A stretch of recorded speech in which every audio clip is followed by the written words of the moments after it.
காவலர்கள் தாக்கியதில் மரணமடைந்த அஜித்குமாரின் சகோதரர் நவீன் தமக்கு வழங்கப்பட்ட அரசு வேலை மற்றும் வீட்டுமனை பட்டா குறித்து அதிருப்தி தெரிவித்துள்ளார்.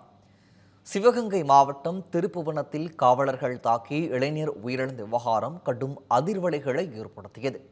இதுகுறித்து விசாரணை நடைபெற்று வரும் நிலையில் உயிரிழந்த அஜித்குமாரின் சகோதரர் நவீனுக்கு அரசு வேலையும் 3 சென்ட் நிலமும் இழப்பீடாக வழங்கப்படும் என தமிழக அரசு அறிவித்தது.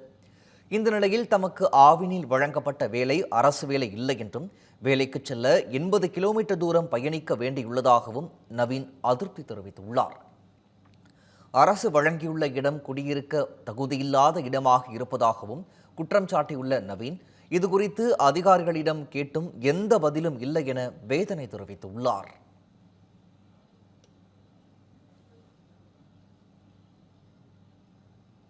கொடுத்துருக்காங்க. அது வந்து டைரக்ட் கவர்மெண்ட் கிடையாது, கவர்மெண்ட் கீழே வேலை அந்த மாதிரி ஒரு இது.